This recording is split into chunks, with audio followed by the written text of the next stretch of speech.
In fact, one thing you should definitely remember is that this fantasy world is in your own head. In reality, you're only typing words on a computer screen. Just keep telling yourself that, no matter what. Hey everyone, welcome to the second week of Internet Real Life. For those of you who missed last week, we had Molly Soda, and she talked a little bit about cringe and about archiving and performance online. It was a really wonderful presentation, and I encourage everyone to check it out once we post it if you missed the first session. Um, and I'm going to let Peter introduce this week's guest. We have another very exciting topic. Um, yeah, let's Peter, take it away. Awesome. Thanks, Kat. Hello, everyone. Welcome back. Today we have Günseli Yalcinkaya. Günseli is a journalist, internet folklorist, and contributing editor at Dazed. And her work investigates digital microcultures and the high weirdness of the internet, psyops realism, digital entities, and the age of Aquarius, which will be the topic of today. Um, and so I'm going to take in Günseli in a moment. I think she will be doing an article reading on her recent piece on the Age of Aquarius from Spike Magazine. And then we'll have a Q&A. So if you have questions anytime, put them in the chat, put your question in the chat.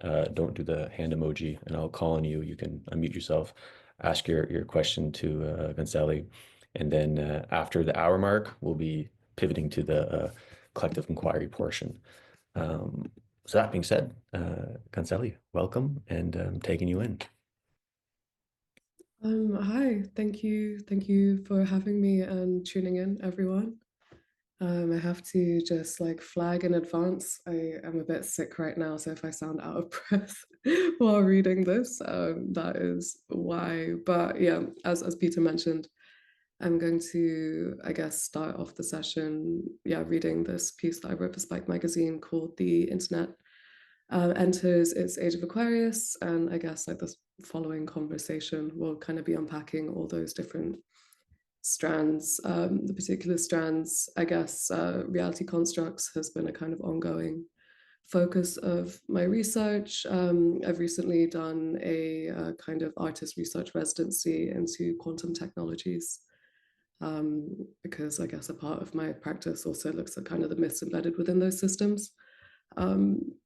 So yeah, there'll be quite a lot of quantum themes in there, also packed, kind of loaded with a shit ton of psychedelia. So yeah, without further ado. Okay, so it's a regular Friday afternoon, and a crowd of us have gathered 100 meters underground at the entrance of the largest particle collider in the world at CERN, Geneva. It's the year of quantum, according to the UN, to mark a century since the first quantum revolution, which conceived of an unpredictable universe where multiple realities exist everywhere all at once. 2025's Art and Science Summit is titled Uncertainty, which technically would be true of each year, but there's something about today's zeitgeist that feels particularly up in the air, like we've reached a narrative climax of some kind, with what we call westernized modernity on a collision course that will irrevocably change our societal orbit. We move through the tinfoil machinery and stacks of colored wires. Wait, wasn't this place meant to open up a portal to hell? I overhear an artist ask his friend, in reference to a common urban legend. They both laugh. In truth, there's something kind of unsettling about the site, but it's less to do with demonic disturbances than with knowing that you're standing on the border of the big unknown, beyond the artificial limits of modern science. It reminds me of a t-shirt I saw on Redbubble this week that read in all caps, "I had my ass eaten by the lizard people at CERN." Yet, even without the deep state conspiracy bait, there's a sense of fact blurring into fiction, where the rational and techno-scientific paradigms disintegrate.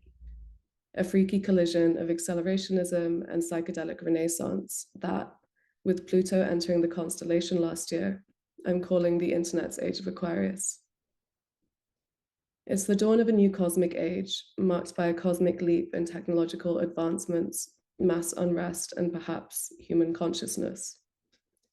The specifics, of course, are indeterminate, not least because the developments are already happening so fast that Western science, or at least the technology supporting it, appear to be on a spiral path back to its mystical origins.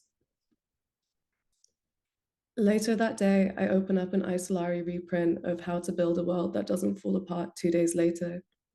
Raising the question, what is real, its author Philip K. Dick writes, unceasingly, we are bombarded with pseudo-realities manufactured by very sophisticated people using very sophisticated electronic mechanisms. In today's neural media landscape, pseudo-realities seem to blitz us from every angle, growing increasingly absurd as technology becomes more interwoven with self and relation. Think the sense-warping effects of social media, fake news, the meme warfare of the alt-right, the mainlining of conspiracy theories, and neo-feudal Silicon Valley. Meanwhile, mass images have taken command of our screens and our attention as tools that mobilize fiction to influence reality. Now, psychedelia is hardwired into these technologies. In machine learning, generative AI models hallucinate probability distributions of real-world phenomena. In Google's earlier deep dream experiments, convoluted neural networks inadvertently produce the same psychoactive effects as DMT. As the conditions of digital existence become more unreal, hypnagogic even, it's getting harder not to believe that we've entered a period of mass psychosis, where claiming to see things once got you caught charged as crazy. Fake images are coming to form our collective folklore. All eyes on Rafa, Donald Trump cat memes, the enough is enough Kanye video. Viral images made using AI melt into each other like a bad trip. Per the Italian philosopher Federico Campagna, what we imagine as reality depends on what society says is possible to imagine. He describes it as a continuous act of mass-scale world building. On screen, narratives emerge, unverifiably and therefore conspiratorially, like fractals out of a mimetic hive mind. Further, the tech industrial complex has broken down our experience into platforms, meaning that many different competing realities are playing out simultaneously. When a structural change occurs, it's as if planetary shifts have taken place. These changes, however subtle, reorientate our online behavior, whether through tweaks in the algorithm that censor out certain words, or rectangular grids that incentivize reels over static images, which in turn inform the way we perform ourselves online. Moving through loads of Suzanne Treister images. There's a pattern seeking that naturally occurs as we contextualize, filter, and sort through content, real or imagined, that recalls pareidolia, once considered a symptom of psychosis, but now recognized as a natural tendency to see patterns everywhere, including in inanimate objects. Navigating among neural networks, the human user searches for machine patterns like a shaman might observe symbols to better infer the spirit realm. Newtonian space-time seemingly melts away amid this walk between magic and science, past and present. In the first age of Aquarius era, the 1960s and 70s, American society was fueled by a similar mixture of conspiracies, the JFK assassination, political warfare, the invasion of Vietnam, tech acceleration, the space race, and magical divination, aka drugs. Age of Aquarius 1.0 came from a countercultural attempt in societies structured as communes, see Stuart Brand's Whole Earth Catalogue, mass political protests, and the widespread usage of mind-altering drugs to return to magical thinking, though the distinction was never so clear with the CIA dabbling in LSD and mind control, or the Defense Advanced Research Projects Agency funding the birth of the internet itself. Perhaps epitomized by the resemblance of acid tabs to memes, as Eric Davis points out in his latest book, Blotter. Both are meta-mediums that literally dissolve the boundaries between subject and object. Weird parallels between then and now abound, as it is today's psychedelic renaissance that presents itself dreaming up new models for organizing society. The main difference being that now it's less about mind expansion and progressive values than techno-capitalist profiteering, way less groovy. In 1940, Carl Jung saw the meridian of the first star in Aquarius and took it to mean the early signs of a long-lasting psychic change in the collective psyche. He associated it with the symbol of humanity as the water bearer, writing of a godlike power that had fallen into human hands. A year later, Borges made an account of quantum reality in his short story, The Garden of Forking Paths, which describes an infinite series of diverging, converging, and parallel timelines. It sounds much like being online, how logging on distorts your perception of space and time, the psychedelic nature of many realities happening all at once. This web of space-time, as Borges sees it, embraces every possibility, paralleling quantum phenomena such as entanglement and superposition, which themselves necessitated a move away from a Newtonian model of reality and towards an altogether non-linear understanding of the world. Both authors were writing at the high point of Nazism, which spun esoteric spiritual beliefs to rewrite the official version of reality. A roundabout blueprint for the magical fascism of the IDF's ego warfare, no less the extropian immortality projects, multi-billion-dollar expeditions to Mars, and startup-run network states off the Mediterranean coast. Today, science and tech seem to be spinning like a cursed mandala capable of absorbing both cosmic forces and hyper-capitalist extremes. The great irony being that the same commune hippies who built the first computers are now the neo-reactionary tech bros hanging out at Mar-a-Lago. When Google launched Willow, its first quantum chip, at the end of last year, Harm McNevin, the company's quantum AI founder, declared it proof of the existence of parallel universes. Cosmos, a multiverse simulation platform from the chipmaker and AI hardware firm NVIDIA, I can't ever pronounce its name, can predict every possible future at once. Besides the scientific establishment, these news are effective marketing for the internet's many woosayers and conspiritualists. What it highlights to me is the need for story-making capabilities that run counter to the dominant forces, like Mike Kelly's myth science, using artistic practice to deconstruct dominant social myths, and maybe replace them with new ones. In Kelly's recent show at the Tate Modern in London, for example, the late artist uses countercultural myths of alien abductions and urban legends to imagine alternative versions of reality. Similarly, British artist Suzanne Treister's Hexen 5.0 just launched at Annalee Judah Fine Art in London and presents each card of the tarot as part of an entangled system to help imagine futures outside of the current late capitalist paradigm. Sometimes I think about what the world could look like if we lean further into the psychedelia that surrounds us, to use it as a tool for disruption instead of a distracting force. To think outside the limits of reality is the biggest unknown out there. Okay, well, that's the end of the essay. Yeah, I believe we're having a conversation. So, thank you, Günseli. Let's give her a round of applause.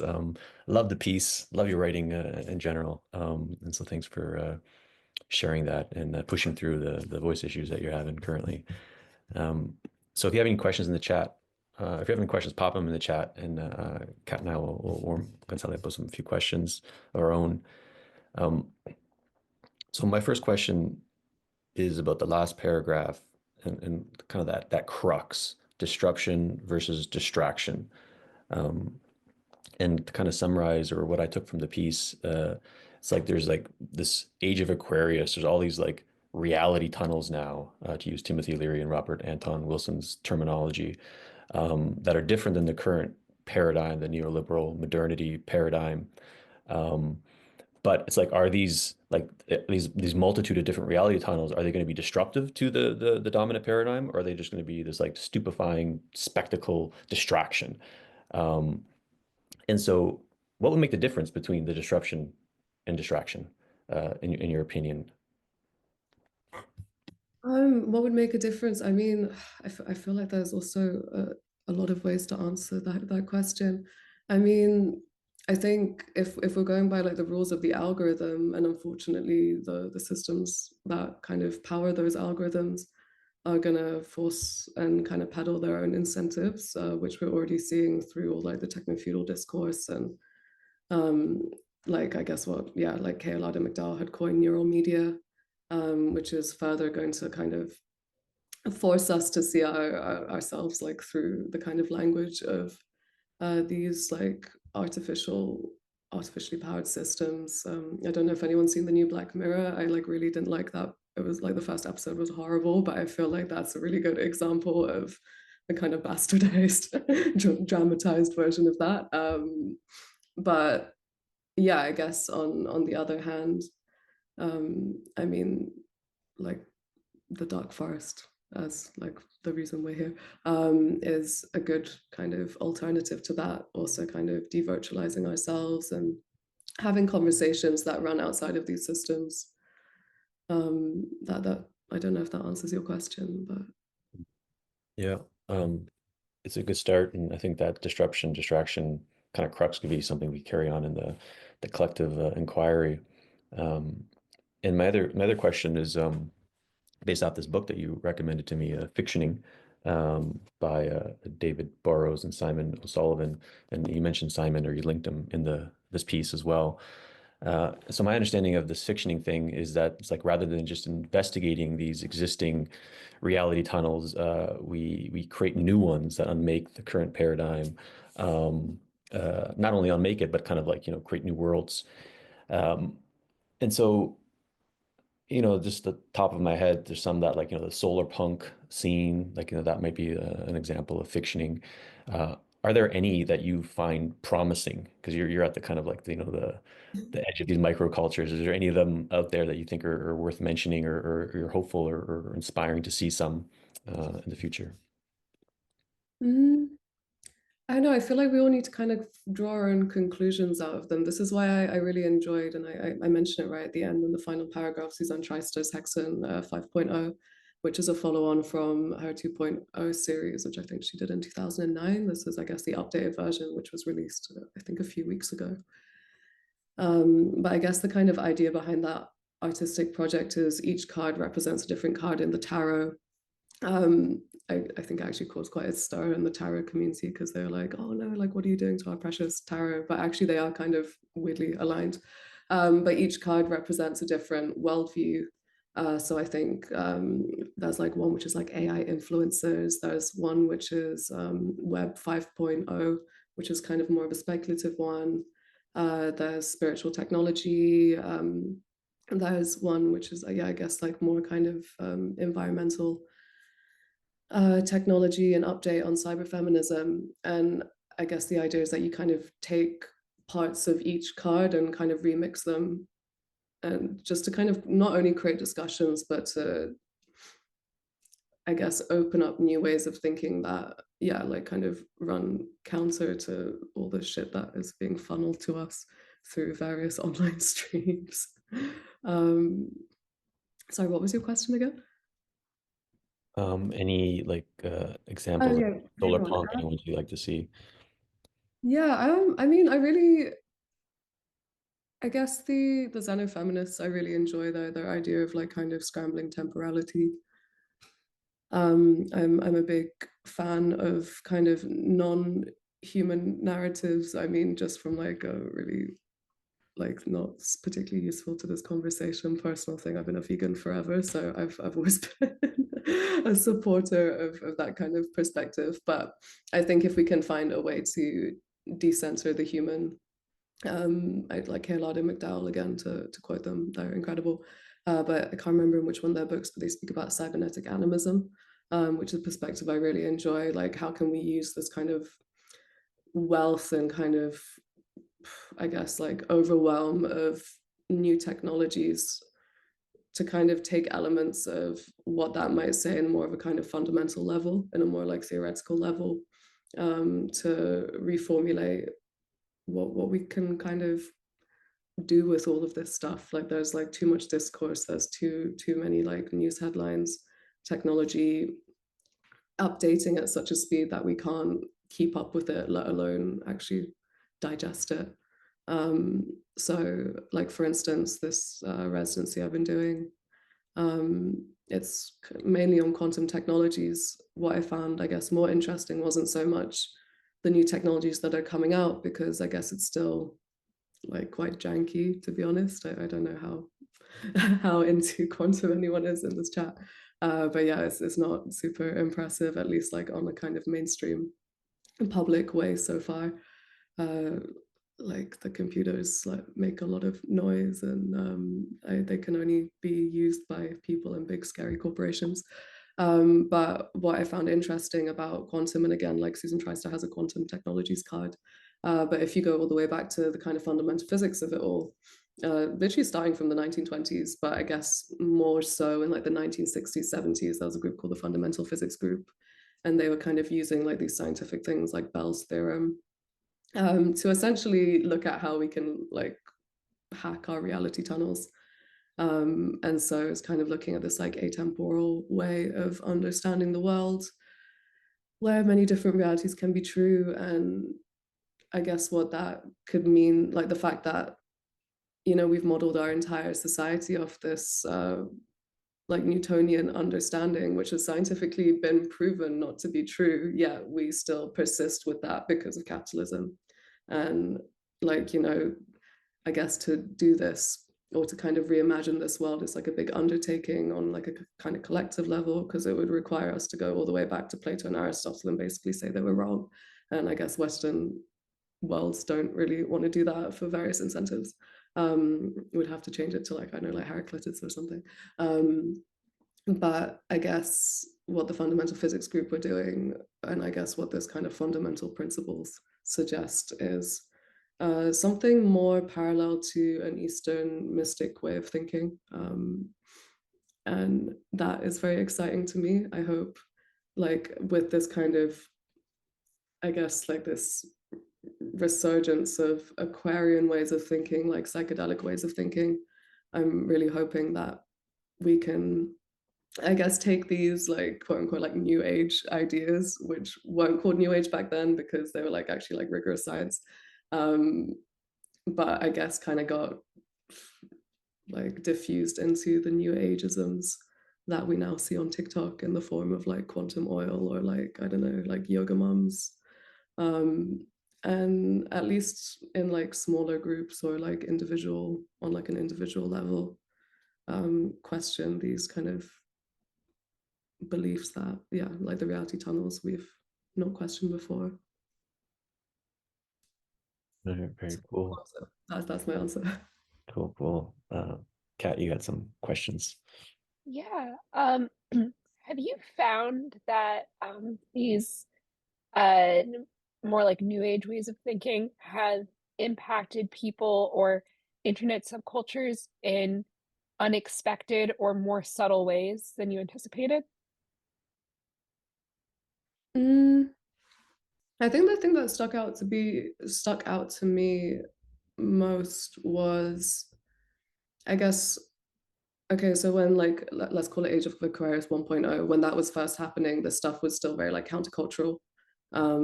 It was very underground. If you believed in a lot of these things from like a kind of mainstream perspective, you were seen as a bit like, ooh.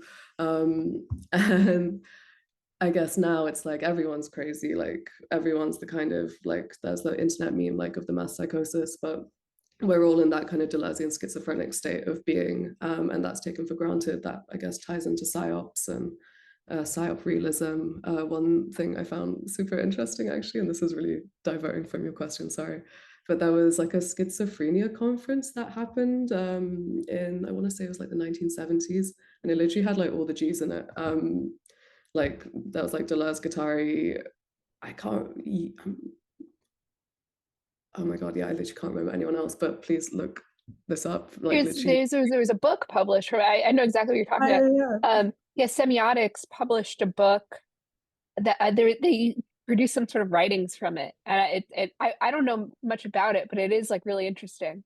No, it's honestly insane. Like I haven't like been able to like properly like deeply delve into it, but I remember like looking at it in like the kind of research process for this piece, and I was just like, wow, okay, the stuff that these people were talking about, which was seen as very fringe, is now very mainstream. But yeah, I guess it's not that surprising when we take a kind of step back. And I mean, even like aliens are now like the mainstream take. So it's yeah, it's normal to be abnormal, but I guess that's the perma weird, I suppose. So yeah. I was really interested when you mentioned cybernetic animism. I know it's a little bit off topic. Well, it weaves in. Um, that's a topic that I've also been very interested in myself, and I was wondering if you could speak a little bit more about that, or about more generally like non-human centered worldviews. And then yeah, then I'll pass the baton to the audience. Yeah, I mean, I guess I mean it was actually a good 2 years, was it two? Yeah, 2 years ago. I read this book. Okay, whichever Kay Lowry McDowell book came out 2 years ago. I'm sorry, Kay, I've forgotten. But yeah, that's the book which is mentioned where they mention this term. But I guess it's in the context of, I guess, AI and the mainstreaming of AI. Or the reason I found it interesting was at this kind of height of like the chat GBTification of AI and society or popular society kind of having this non-human form of intelligence has, I guess, created an existential threat, because it's the first time that the human has been dethroned from the position of being like the superior species. And it's kind of created this like mass reckoning where people have realized, okay, we don't know it all. And I guess instead of using that to have freakouts and do the whole big tech thing of AI is a god and let's create this like super religion around it, instead to kind of be like, okay, what can we take from this from like an ecological perspective? I mean, AI has like there's a yeah, like there's a lot of species who have different forms of intelligence to us, who have yeah, like I think to kind of look at the world in a more interconnected way as like a kind of web of relations, that doesn't quite separate the human from the animal, from like the bacteria to the IKEA off-gassing compound or something, I don't know. And yeah, I think that's like a great leveler and a great yeah, a great way to just kind of, again, I guess to bring it back to hack the reality tunnel that we're in, which is very anthropocenic. I don't know if that explained your question very well. But No, it did. All right, I'm gonna open it up to the uh audience. Matt Humphreys, you had an interesting question. So feel free to ask both of them. Sure. Yeah, I can read it out if you'd. Yeah. So I just asked in the chat, in the last paragraph of the article that you read, which by the way, I love the article, so thank you so much for sharing that. In the last paragraph, you state that there's a need for story making capabilities that run counter to dominant ones, which I agree with, but I'm curious whether you feel there are ways of accomplishing this that do not feed into either the current tech platform or algorithmic logic, or any sort of emerging tech-based solution, as there are some people that I feel are proposing solutions that are also tech-based, which I am wary of. I have doubts about being able to use the system to destroy the system, but reverting to a form of storytelling that is not tech infused or mimetic also seems unlikely to gain political or cultural capital large enough to make significant change. So this sort of storytelling that you're talking about, like how should this come about, and what are the avenues through which it could gain enough power to really make a difference, I suppose. yeah, I wish there was like a set answer I could give you. I mean, firstly, thank you, but for the question and your words. But yeah, I kind of wanted to leave the piece open-ended because I feel like having a set like prescriptive thing to tell people like this is the answer would not only make me a lot more intelligent than I am, but also yeah, it just feels like I think like these things should kind of come from anything that kind of resists this kind of unifying, like kind of midifying force that the algorithm has created, or not just the algorithm, but all the different various systems that are like sending us down quite a dark path. I mean, I guess like the theme of this series, Internet IRL, I think the devirtualization conversation is something that I've been seeing pop up a lot more recently. Yeah, I'm hesitant to say any one worldview, but I think the more that people, or I would like to think that the more people can sit in a room together and have conversations outside of, yeah, like this, these like restricting forces, the better. But yeah, I also think touching grass and kind of maybe going into the more Mark Fishery acidy side of things isn't a bad idea either. So yeah, touch grass, do some trippers. Thank you. Awesome. Thanks, Matt. Talita, you had a question. I believe yeah, I've got lots of good answers already, but I'm curious about the sort of blurring between what used to be more distinct, sort of like a boring mainstream, and then this periphery of more magical and new age ideas, how that seems to become more boring and mainstream through people like Peter Thiel, and people are saying it's about Lord of the Rings, which makes a lot of sense. But yeah, curious if you have anything to say about that. Like as in the fringe ideas becoming the mainstream, is that? Yeah, and the sort of mechanisms through which that has been happening. Yeah, I think through, again, like this kind of Web 2.0 platform physics thing that's unfortunately accelerating quite dramatically.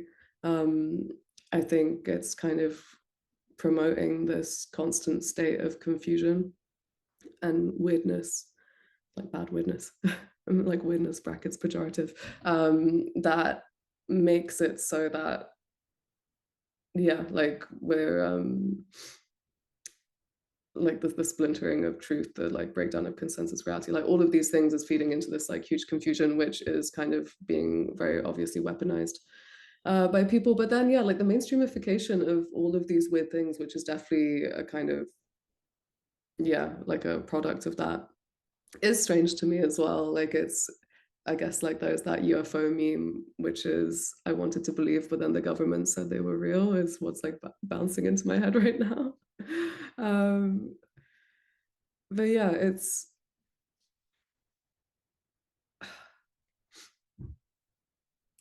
yeah, I think it just means that we need to yeah, be even more robust and not taking things at face value.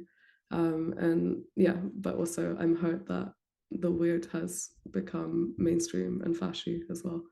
I feel like they've stolen that from us. any follow-up question or share?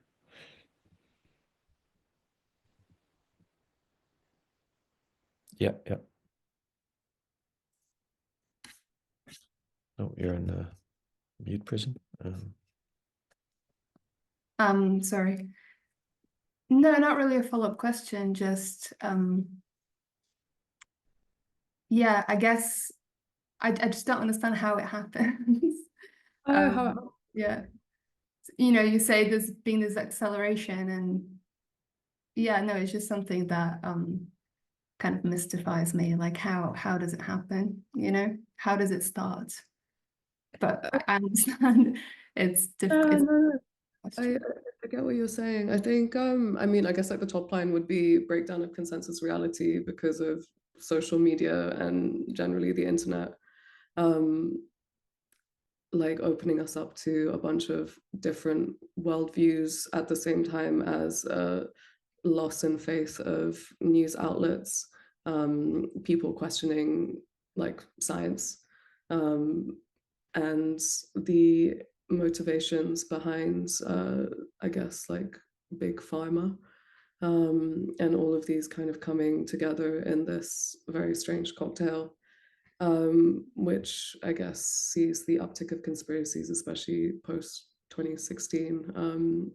And then I guess completely gets turbo fueled in the pandemic, because even like people who aren't internet natives are forced to become internet natives. And then, yeah, suddenly prime ministers are like believing in aliens and like very strange things which should have not been mainstream have become mainstream. I mean, like we've even seen this with alt-right takes, right? Like I feel like even a couple of years ago it was seen as the like being liberal was seen as like the mainstream, and being, I don't know, I feel like the whole thing about the dirtbag left and like all this stuff was like all of these edgelords were like, oh, it's cool to be like right wing now or alt-right, but it's like, well, no, now it's literally the most mainstream take you can do. So how is that like even remotely edgy, you know? So I feel like we're seeing this through lots of different currents, but yeah, I hope that kind of touched on some of the points. Yeah, that makes a lot of sense. Thanks. Jeremy, I'm going to take you in. You had a question earlier about psyops realism. Yeah, I did. I wanted to ask Günseli if you've noticed, and this could apply to other niche subcultures as well, if there's a type of personality or thinking style that is most susceptible to online psyops or to digital mediated reality narratives, right? That gets sucked in easier. I did see your question earlier up in the chat, and I have to be honest, the first thing that came into my head was people who aren't autistic, are just like people who aren't neurospicy, I would say. I don't know why, but yeah, I feel that's my answer to the question. Any follow-up or question or share, Jeremy? No, I mean, I could talk about this for a while. I would wonder why that is. That's a really cool answer. Because I was going to go with thinking people who are like looking for community or it's filling a vacuum to have this belief in the absence of meaning. But I like your answer, and I'd be interested in hearing more. But I know we've got other questions. I mean, that's. I mean, I totally agree with what you're saying. Okay, yeah. I mean, look, like, the answer if I was going to write an essay about it would be completely down the stream of what you're saying. Yeah, I think people, yeah, I totally agree with that. I maybe half jokingly, but also, yeah, I just feel like maybe there's a kind of, as someone who is neurospicy, yeah, maybe it's easier to just kind of see through just like societal things because you also feel like a societal alien. But I'm just thinking out loud. No, that's really good. And because I think there's like an element of emotionalism that maybe some neurospicy people don't have, where that community element of that, the belonging or getting sucked into emotion happens differently for maybe normies. That's interesting. And that might come for like just getting like tulip mania or something. Almost people just I join. mean, Beanie Babies though, that's another bubble economy. I fuck with Beanie Babies. Oh, I don't know, maybe there's like some groupthink aspect as well, but yeah, like I think the community answer is definitely the one that seems to be like most dominant in the discourse, and I think for a very good reason. Thank you. All right, Jeremy, thank you. So Tar Quinn has a question. He wants me to read it out. So it's a standard line in political science philosophy today that we have returned to the late 19th century great game state of multipolarity played out between a few major nation states, whereas you and others seem to be ascribing closer to multiplexity, which I love that term, by the way, imagining ourselves surrounded from both ends by natural, non-natural, supernatural intelligences, more like Go than chess. What do you think grounding in the psychedelic sense would mean in a plausible context where our culture is being pushed through a near infinite series of reality tunnels? Wow. Okay, so I need to read that question one more time in my head. That we have. Yeah.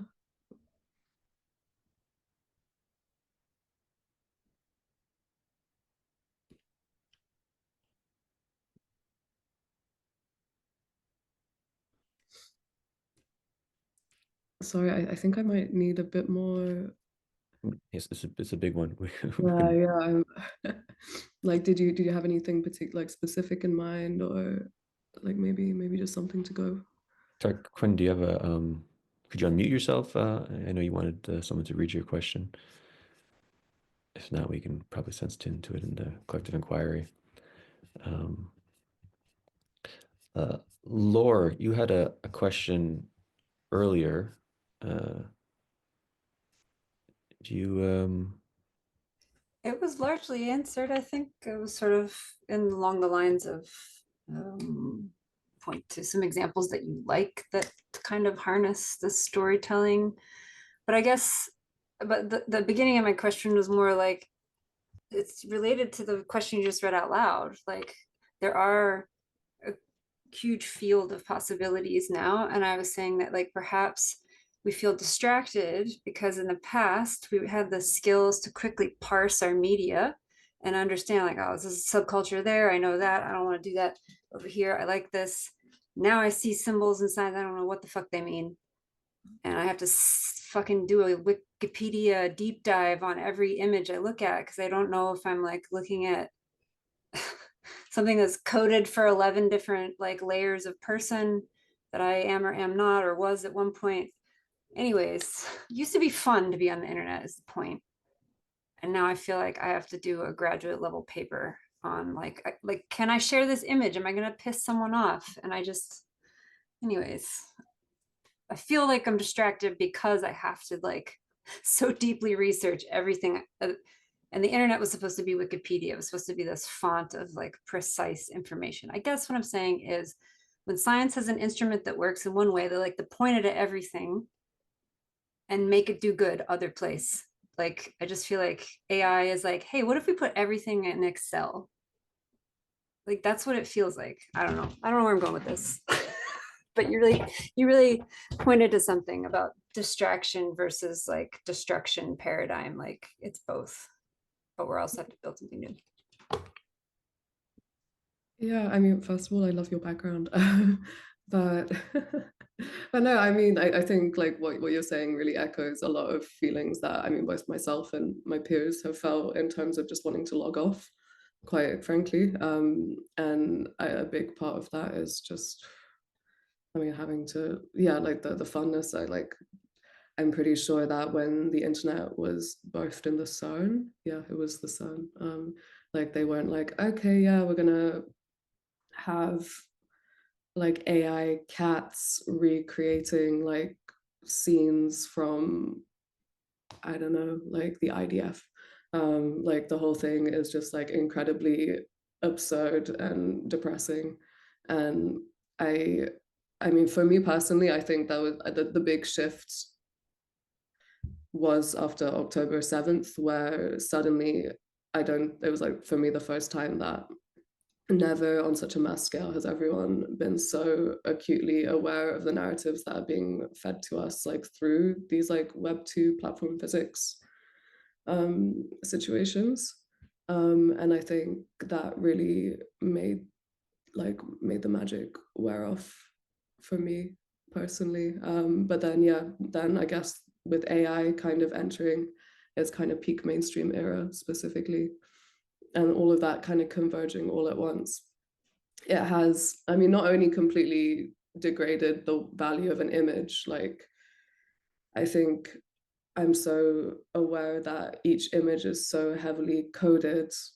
As you said, I 100% agree with you, but for me, it almost like kind of turns me off from it as well. Like for me, I don't know if you've like been seeing recently, even like as like a cultural trend, people are going back to text again. Like maybe that was a like play off of like the whole post-internet fashion trend that happened in like 2022, which seems to never die. But at the same time, like, I mean, a great example that I love is like the latest Amnesia Scanner album, for instance. Like people are so obviously fatigued by all these images. The worst of these images is completely run to the ground. And yeah, now what like where does that leave us? I would like to imagine that the value of text is going back up again. I hope so for my own profession. But either that or we just like lean further into the absurd. And if we can kind of use these tools to do something with the brain rot, mobilize the brain rot in some capacity, to not fry our brain cells, but to maybe like short circuit them into some form of action, would be a great dream. I would love to see it happen. Renewable resource. Harvest the trash, yeah. Thanks, Laura. So we'll sneak maybe one or two more questions. Hal, you had a question. You can unmute yourself. Yeah, no, I did. And it does seem like if you Oh, I think you've cut out. Is he frozen? Yeah. compared to the mass media, it's All right.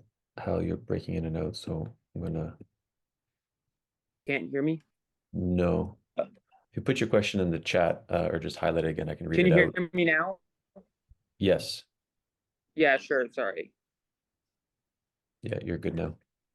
Oh, okay. So my question is basically the sort of internet began and it led to comparatively more decentralization than the mass media before it. And at first, this really benefited sort of the emergence of, I guess, like new, I guess, left-coded political and social and personal identities. And now that has become more rightist. But either way, it is still more fragmentary and decentralized. And now I think what you're seeing with this whole like push for return of hardware, technological republic, and remilitarization of society. My question is like, how do you think this will intersect with just changes in the way our identities are sort of going to be terraformed by these digital creations going forward, as well as how will this overlap with changes in drugs? Of course, over the past however many years, there's been an explosion of loads of different types of drugs for different types of work within society, or pseudo work, play, whatever, exploited behavior. How do you see this going forward? I don't think it's just going to be an intensification of what's going to go on. Unfortunately, I think it's going to go in some other weird direction, and it's going to be worse. Yeah, I mean, as someone who's I know like a few years ago people were talking about the network states kind of like rolling their eyes and just being like, oh, I'd like to see it happen, or not like to, but they were just like, I'll believe it when I see it type beat. Now, I mean, I'm pretty sure Trump just passed a law. I mean, he's been passing a lot of laws, but yeah, about kind of allowing for more kind of network states, and just kind of, I think there was like hundreds or something. Like basically, I feel like the offline is catching up with the kind of online formerly fringe ideologies. Like even the fact that Curtis Yarvin was in the New York Times is like insane to me.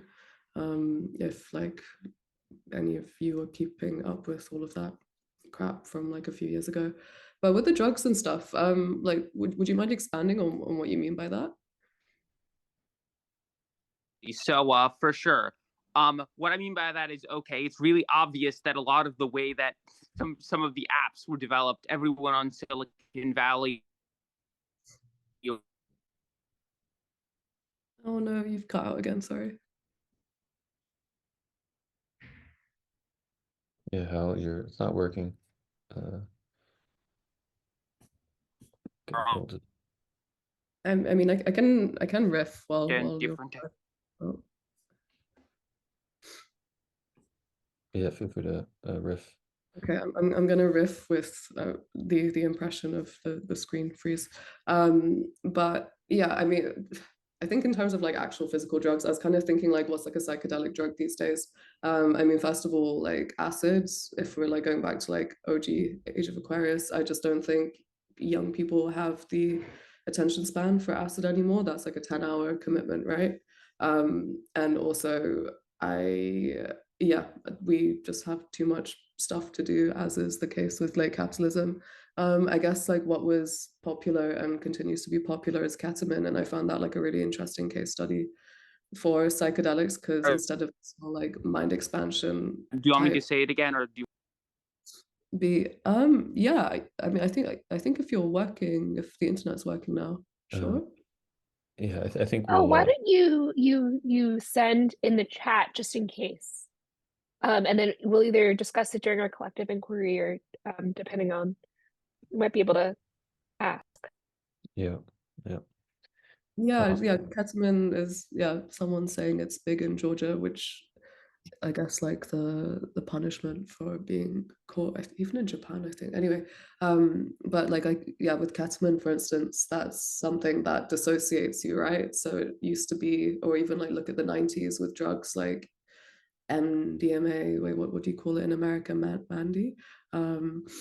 Like that's like a thing where it's like a connective drug, right? Like it's kind of like a superficial connectivity, but it's still like you go to the club, you take the drug, you connect with people in a very like physical way. It's like this like emotionality. Or further back in like when acid was a thing, again, it's like this like mind expansion, like new ways of seeing, like deprogram your mind. And if like today's psychedelic drug is ketamine, or like the young people's drug of choice is ketamine, what does that say about our society? And it means like we dissociate from, we want to go to a place, let's say I'm going to a club to be around people, but to dissociate from people, I guess ketamine also stops you from looking at your phone. So it's like you're like switching off from technology, but you're also switching off from the people around you. And I think that's very emblematic of like, can we use drugs to break away from these like current systems? No way in the same way that would have been the case in the 60s. So I don't even think that that's like a good answer. Like I wish I had answers. I would love to know other people's thoughts, to be honest, because otherwise it's quite easy to spiral into a sense of dread, which I would very much like to personally avoid. Yeah, and we'll start the collective inquiry shortly, but I think John has a good closing question for this segment. John, if you can unmute yourself. Yeah, I'm curious about something. Actually, a couple things, but I'm curious how the material you are exploring informs how you show up in the world, in your relationships, on the ground, in person. The material, as in like the stuff I'm like the media, the books like I'm consuming, or Yeah, that article was about 10 years ago, so things probably have shifted a bit since then. So in general, how do those things shape the way that you wish and choose to show up in the underground areas of your life? oh, like totally. They inform everything I do. I mean, I think the reason I write and the way I write is to literally understand the world around me. Again, like I don't want to keep on harping on about Suzanne Treister, but I literally went to an artist talk where she was showing these cards the other day, like these tarot cards in London, and she was like, I'm making these very complex diagrams so I can understand these systems. Like, and I think that's exactly the type of like the reason I write about things is to understand them. But I also get really freakishly method. I was really into cryptids a few years ago, and I think that was very much echoed in the way I presented myself with friends and other people. And then I got really into puppets, and the theory and praxis again kind of combined in that sense. But then I realized it was all about non-human intelligence, and I wouldn't stop. I have quite an obsessive research personality, so I think I don't shut up about it, first of all. But also, yeah, I would struggle to write passionately about something I wasn't really obsessed with, I don't think. Can I have a follow-up? Quick one. Yeah. Awesome. As the narrative of converging multiplicity of reality, or not converging, how do you sense one can embody a way of being a human in relation to other humans, such that there can be some sense of convergence of all of these multiplicities of reality tunnels that are seemingly emerging in the narrative that was presented? As in like how to connect with other people? Yeah. To put it I should simply. have just said it like that. Okay, How do we no, connect? this is nothing. No, everyone's coming at me with really very eloquent questions. So I just wanted to double check. I mean, honestly, I think my main beef these days with online world is just like the kind of self-optimization, like self-promotion. Everything is so like individual centric, and I'm really not saying anything new. Like this has been a conversation that's been going on forever, but maybe most like in the center of conversation since the beginning of the creator economy.